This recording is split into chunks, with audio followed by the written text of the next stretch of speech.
Friends, success point में आपका स्वागत है। आज हम कंप्यूटर के एक नए टॉपिक एमएस वर्ड उसको देखेंगे, जो कि आपके आने वाले एग्ज़ाम के लिए मोस्ट इंपॉर्टेंट है। क्योंकि अगर आपके एग्ज़ाम में यदि कंप्यूटर से रिलेटेड क्वेश्चन पूछा जाता है तो उसमें कम से कम 3 से 4 क्वेश्चन इसी एमएस वर्ड या एमएस एक्सेल या एमएस पावर पॉइंट से ही पूछा जाता है। ठीक है, तो आज हम उसी एक टॉपिक है आपका एमएस वर्ड, उसी को देखेंगे। ठीक है, तो चलिए स्टार्ट करते हैं। एमएस वर्ड, तो एमएस वर्ड को जानने से पहले आपको ये जानना होगा कि आपका एमएस ऑफिस क्या होता है। तो एमएस ऑफिस क्या होता है? एमएस ऑफिस एक सूट पैकेज होता है। अब उसी सूट पैकेज के अंदर आपके बहुत सारे एप्लीकेशन सॉफ्टवेयर आते हैं, जिसका नाम है आपका, उनमें से एक है आपका एमएस वर्ड, दूसरा है आपका एमएस एक्सेल, तीसरा है आपका एमएस पावर पॉइंट, चौथा है आपका एमएस एक्सेस। उसी प्रकार के और बहुत सारे क्या है एप्लीकेशन आते हैं। उसी एप्लीकेशन में से हमको 3 एप्लीकेशन हमको हमारे एग्ज़ाम के पर्पज़ से पढ़ना है। जैसे कि पहला आपका एमएस वर्ड हो गया, जिसको आज हम देखेंगे। दूसरा है आपका एमएस एक्सेल हो गया। तीसरा है आपका एमएस पावर पॉइंट हो गया। ठीक है, तो आज हम बात करेंगे उसी एमएस वर्ड के बारे में। ठीक है, तो चलिए स्टार्ट करते हैं कि एमएस वर्ड होता क्या है। तो एमएस वर्ड, जिसका पूरा नाम माइक्रोसॉफ्ट वर्ड है। माइक्रोसॉफ्ट वर्ड मतलब ये एमएस वर्ड का निर्माण किसने किया? माइक्रोसॉफ्ट कंपनी ने किया। तो आपको ये याद रखना है। ठीक है, किसने किया? माइक्रोसॉफ्ट ने किया है। तथा इसे वर्ड के नाम से भी जाना जाता है। वर्ड के नाम से इसलिए जाना जाता है क्योंकि एमएस वर्ड जो एप्लीकेशन है हम यूज़ करेंगे, उसमें हम टेक्स्ट से रिलेटेड क्या करेंगे? एडिट करेंगे, उसके फ़ॉन्ट को चेंज करेंगे, मतलब टेक्स्ट से रिलेटेड हम क्या करेंगे? कार्य करेंगे।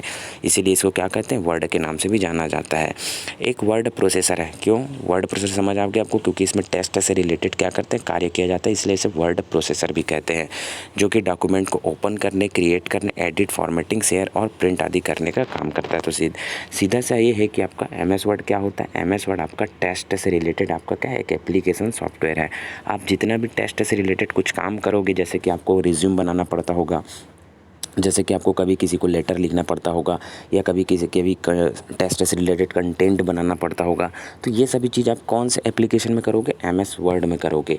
और एमएस वर्ड किसके अंतर्गत आता है? एमएस ऑफिस सूट पैकेज के अंतर्गत आता है। इसका निर्माण किसने किया था? माइक्रोसॉफ्ट कंपनी ने किया था। आपको ये याद रखना है। ठीक है, तो वहाँ पर यही बोला है कि एमएस वर्ड का निर्माण माइक्रोसॉफ्ट द्वारा विकसित किया गया है। तो किसके द्वारा विकसित किया गया है? माइक्रोसॉफ्ट के द्वारा विकसित किया गया है।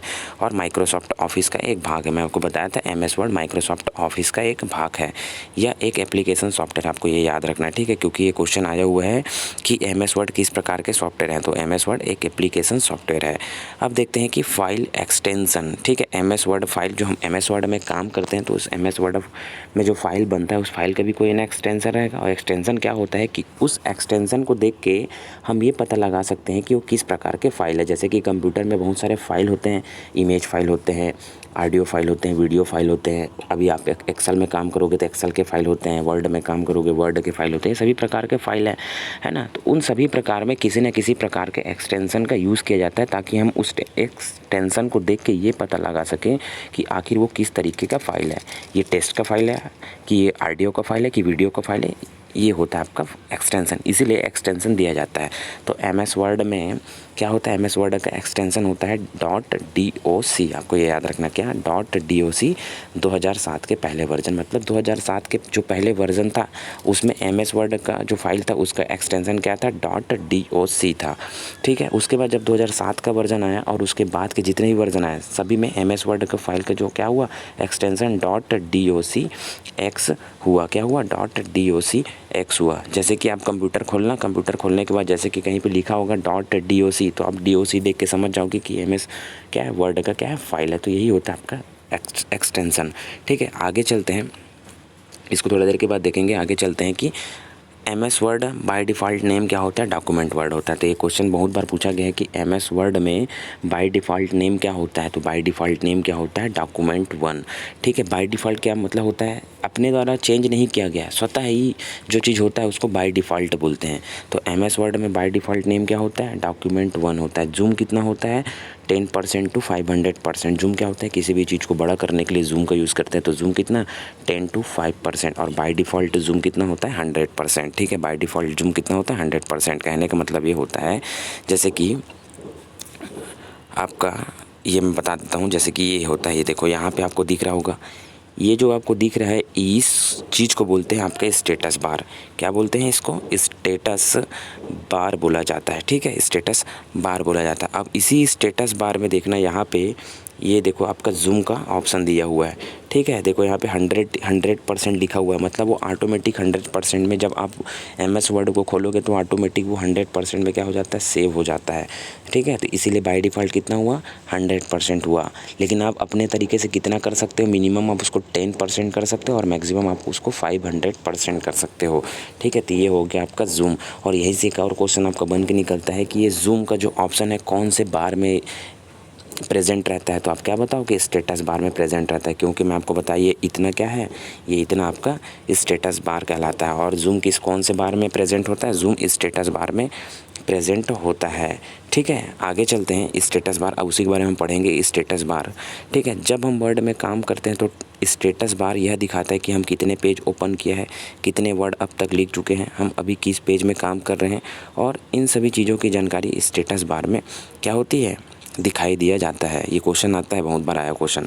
तो क्या करते हैं हम MS वर्ड जैसे ओपन करते हैं तो ये आपका जो वाइट वाला भाग दिख रहा है इसमें हम क्या करते हैं, टेस्ट से रिलेटेड काम करते हैं, लिखते हैं। जैसे कि मैं लिख रहा हूँ, इस टेस्ट से रिलेटेड कुछ लिख रहा हूँ, और जैसे कि मैंने अभी तक टोटल 100 वर्ड क्या किए, टाइप किए हुए हैं। कितने वर्ड टाइप किए हुए हैं, 100 वर्ड टाइप किए हुए हैं। तो ये मैंने कितने टोटल वर्ड टाइप किए हुए, ये कहाँ पे दिखाएगा, ये यहाँ पे दिखाता है, ठीक है, यहाँ पे दिखाता है। और इस चीज़ को क्या कहते हैं, इस चीज़ को पूरे भाग को क्या कहते हैं, स्टेटस बार कहते हैं।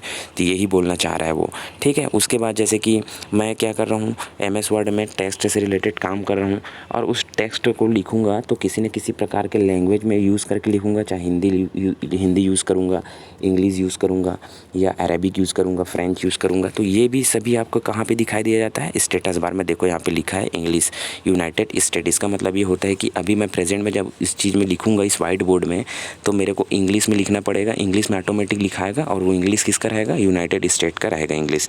तो ये सभी चीज़ है आपका स्टेटस बार। तो स्टेटस बार यही सब चीज़ दिखाता है, और इसको आपको याद रखना है क्योंकि क्वेश्चन आया हुआ है बहुत बार, ठीक है। उसके बाद होता है बाय डिफ़ॉल्ट पेज। तो बाय डिफ़ॉल्ट पेज होता है प्रिंट लेआउट।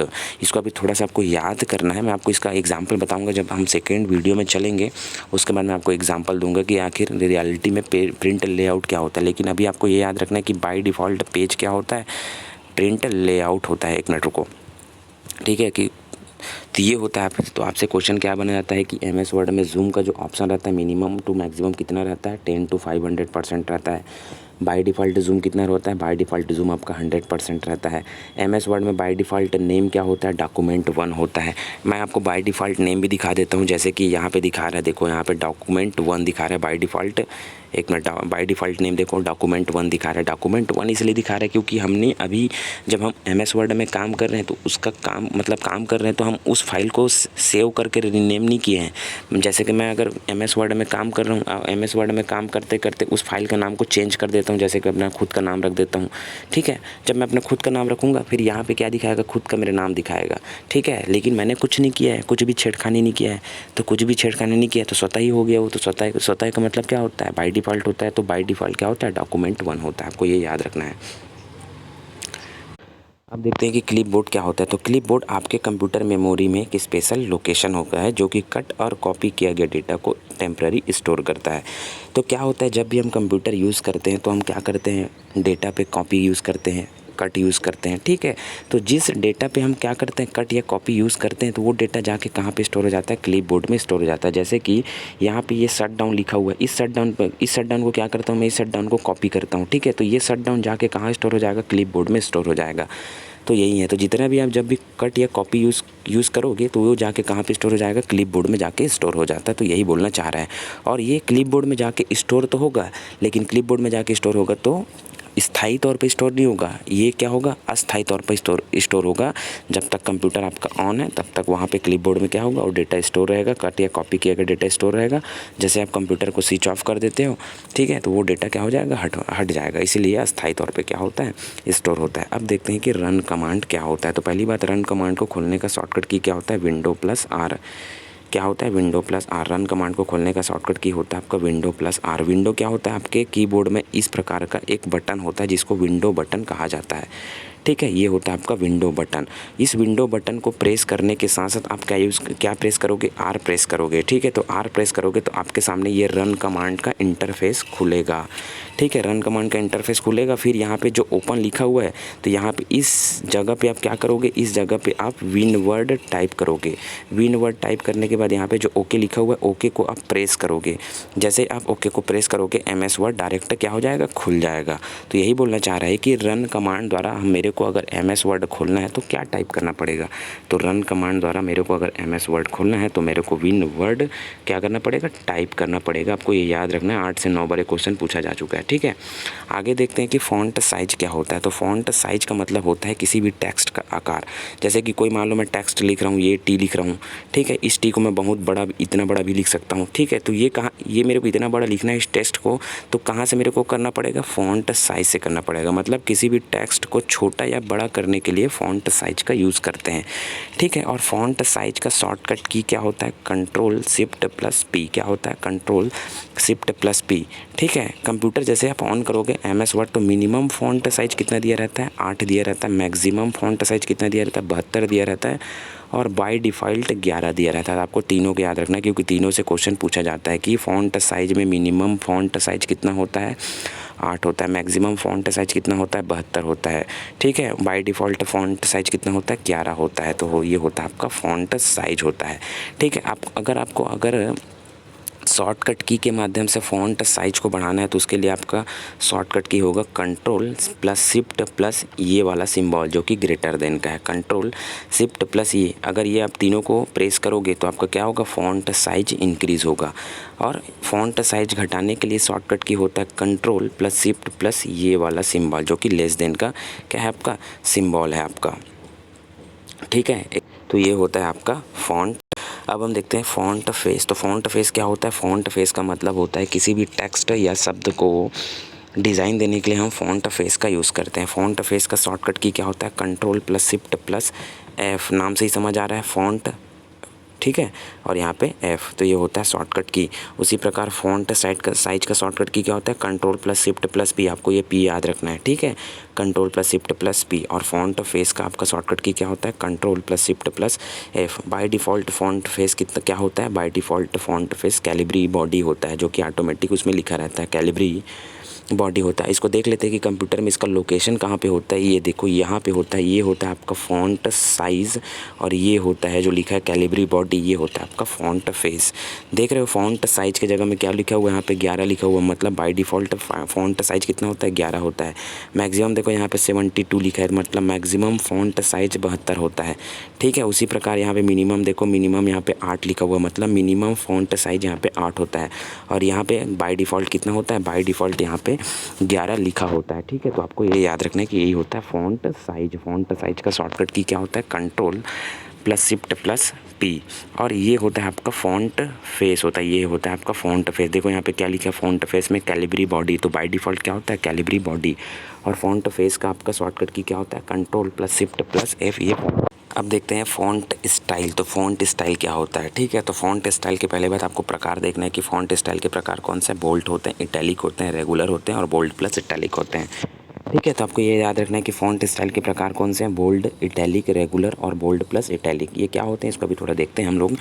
ठीक है, तो आपको ये याद रखना है। तो क्वेश्चन पूछा जाता है कि इनमें से कौन से फ़ॉन्ट स्टाइल के प्रकार नहीं है, इनमें से कौन से फ़ॉन्ट स्टाइल के प्रकार हैं, इस तरीके से क्वेश्चन पूछा जाता है। तो पहले आप नॉर्मल क्वेश्चन में क्या याद रखोगे कि फ़ॉन्ट स्टाइल के प्रकार बोल्ड भी होते हैं, इटैलिक भी होते हैं, रेगुलर भी होते हैं, बोल्ड प्लस इटैलिक होते हैं। ठीक है, ये फ़ॉन्ट स्टाइल में आपका बोल्ड क्या होते हैं, इसको देखते हैं। बोल्ड का मतलब कहने का मतलब होता है किसी भी टेक्स्ट को गहरा काला कलर में करना बोल्ड कहलाता है। ठीक है, कोई टेक्स्ट जैसे लिखा हुआ है कंप्यूटर में, उस टेक्स्ट को आपको क्या करना है, एक अलग से काला कलर में क्या करना है, शो करना है, गहरे काला कलर में क्या करना है, दिखाना है। ठीक है, तो वहाँ बोल्ड का यूज़ करेंगे। और बोल्ड का शॉर्टकट की होता है Ctrl+B।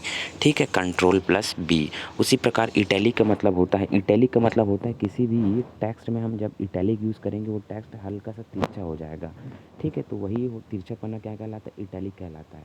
ठीक है, तो इटैलिक यही होता है। और इटैलिक का शॉर्टकट की होता है Ctrl+I। रेगुलर एक नॉर्मल होता है जो हम नॉर्मल यूज़ करते हैं लैपटॉप में लिखने के लिए, और रेगुलर रहता है, हमेशा रेगुलर ही रहता है। ठीक है, और बोल्ड प्लस इटैलिक क्या होता है, जब बोल्ड भी यूज़ करेंगे टेक्स्ट में और इटैलिक भी यूज़ करेंगे टेक्स्ट में तो क्या होता है, बोल्ड प्लस इटैलिक। और इसका शॉर्टकट की होता है आपका Ctrl+B+I। बी से बोल्ड और आई से इटैलिक।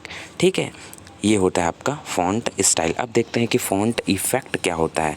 तो फ़ॉन्ट इफ़ेक्ट के पहले बात आपको प्रकार देखना है कि फ़ॉन्ट इफ़ेक्ट में क्या क्या आते हैं। तो सुपर स्क्रिप्ट आते हैं, सब स्क्रिप्ट आते हैं, स्ट्राइक थ्रू आते हैं। डबल स्ट्राइक थ्रू आते हैं, अंडरलाइन आते हैं और एक डबल अंडरलाइन आते हैं। ठीक है, ये सुपर स्क्रिप्ट, सब script, strike through, double strike through, ये क्या होता है इसको देखेंगे हम एग्जाम्पल के थ्रू। लेकिन आपको ये याद रखना है कि फ़ॉन्ट इफ़ेक्ट के अंतर्गत कौन कौन से आते हैं, फ़ॉन्ट इफ़ेक्ट के अंतर्गत ये सभी आते हैं। ठीक है, और उसी प्रकार इसके अगर आपको शॉर्टकट की याद रखना है तो कंट्रोल, सुपर स्क्रिप्ट का है आपका control plus shift plus equal to का साइन, क्या control plus shift plus equal to का साइन, ये क्या हो गया आपका सुपर स्क्रिप्ट का शॉर्टकट की हो गया। सब स्क्रिप्ट का शॉर्टकट की क्या होता है, कंट्रोल प्लस इक्वल टू का साइन, क्या कंट्रोल प्लस इक्वल टू का साइन। उसके बाद स्ट्राइक थ्रू का कोई वो नहीं है आपका शॉर्टकट की, डबल स्ट्राइक थ्रू भी कोई शॉर्टकट की नहीं है। और यदि आपको अंडरलाइन करना है, किसी भी शब्द लिखे हो, शब्द के नीचे आपको अंडरलाइन करना है तो कंट्रोल प्लस यू। ये सभी शॉर्टकट की बहुत इंपॉर्टेंट क्वेश्चन है, आपसे एग्जाम में पूछा जाता है। ठीक है, तो इसको आपको याद रखना है और हो सके तो आप कंप्यूटर निकालिए, अपने लैपटॉप में बैठिए और इसको बार बार प्रैक्टिस कीजिए, तब से आपसे ये बनेगा। ठीक है, तो ये होता है आपका अंडरलाइन।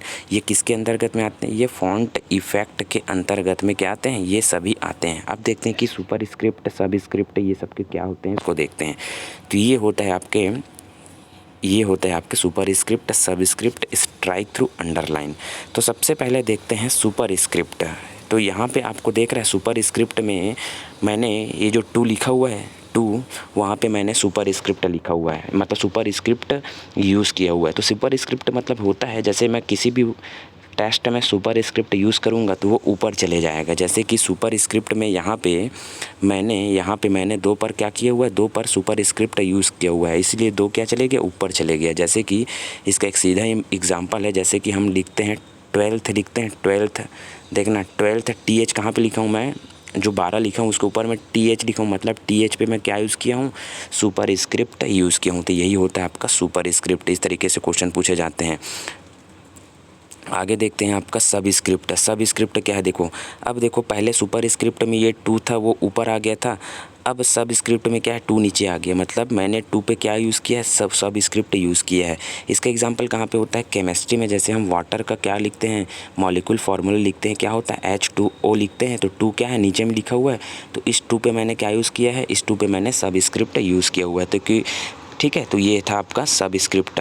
और मैं आपको बता दूं कि एक बार जैसे हॉस्टल वार्डन का आपका एग्ज़ाम हुआ था शायद 2013 या 14 में, तो उस समय क्वेश्चन आया था कि क्या क्वेश्चन आया था, जैसे कि केमिस्ट्री का मेरे को वाटर का फार्मूला लिखना है। केमिस्ट्री में वाटर का फार्मूला क्या होता है, H2O लिखना है। तो यहाँ पे जो 2 पे कौन सा यूज़ किया हुआ है, ऐसा कुछ क्वेश्चन आया था, उसमें ऑप्शन दिया था सुपर स्क्रिप्ट, सब script, strike through, double strike through, ऐसा कुछ क्वेश्चन दिया था।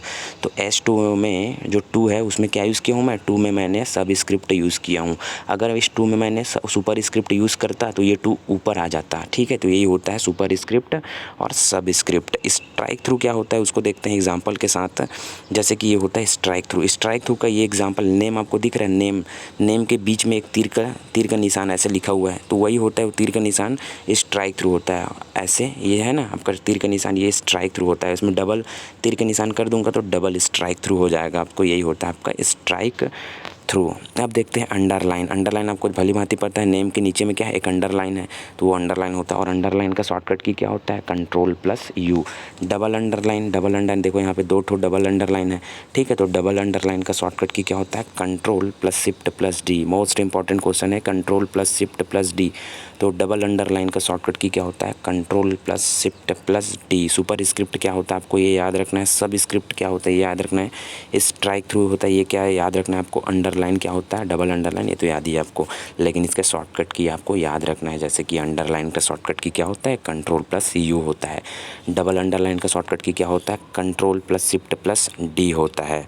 ठीक है, तो ये चीज़ आपको याद रखना है। ठीक है, अब आगे देखते हैं चेंज केस। अब ये चेंज केस होता क्या है, ठीक है, तो पहले इसका ऑप्शन वो देख लेते हैं इसका कि चेंज केस होता क्या है। जैसे कि सबसे पहला है अपर केस। तो अपर केस का मतलब होता है कि सभी लेटर को कैपिटल लेटर में लिखने के लिए अपर केस का यूज़ करते हैं। जैसे कि यहाँ पे उदाहरण देखो, नेम लिखा है, यहाँ पे नेम में NAME है, यहाँ पे N भी कैपिटल लेटर में, A भी कैपिटल लेटर में, M भी कैपिटल लेटर में और E भी कैपिटल लेटर में। तो इस प्रकार के वर्ड को लिखने के लिए हम क्या यूज़ करते हैं, अपर केस यूज़ करते हैं। जैसे कि आपको पूछा जाए कि सभी को कैपिटल लेटर में लिखने के लिए कौन सा केस यूज़ करते हैं, तो अपर केस। ठीक है, उसके बाद आप देखते हैं कि लोअर केस क्या होता है। सभी लेटर को स्मॉल लेटर में लिखने के लिए लोअर केस का यूज़ करते हैं। जैसे कि देखो यहाँ पे एन, ए, एम, ई, एन भी आपका स्मॉल लेटर में, ए भी आपका स्मॉल लेटर में, एम भी आपका स्मॉल लेटर में, आपका ई भी आपका स्मॉल लेटर में है, तो ये हो जाएगा आपका लोअर केस। अब सबसे इम्पॉर्टेंट है आपका टॉगल केस।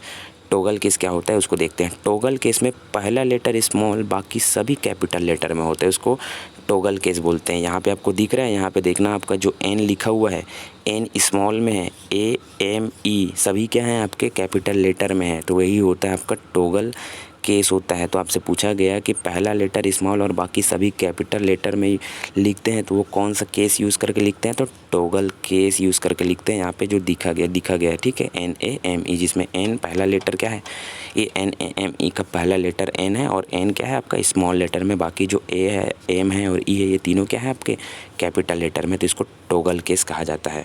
आगे देखते हैं आपका सेंटेंस केस। अब ये सेंटेंस केस क्या होता है, तो पहला लेटर कैपिटल में, बाकी सभी स्मॉल लेटर में, तो वो होता है सेंटेंस केस। जैसे कि टॉगल केस में क्या था, टॉगल केस में पहला लेटर क्या था, स्मॉल था और बाकी सभी कैपिटल में थे। जस्ट उसका अपोजिट सेंटेंस केस क्या होता है, पहला लेटर कैपिटल में और बाकी लेटर क्या होते हैं, स्मॉल में होते हैं, वो होता है आपका सेंटेंस केस होते हैं। ठीक है, एक मिनट रुको। जैसे कि आपको एग्जांपल के थ्रू दिख रहा होगा, जैसे कि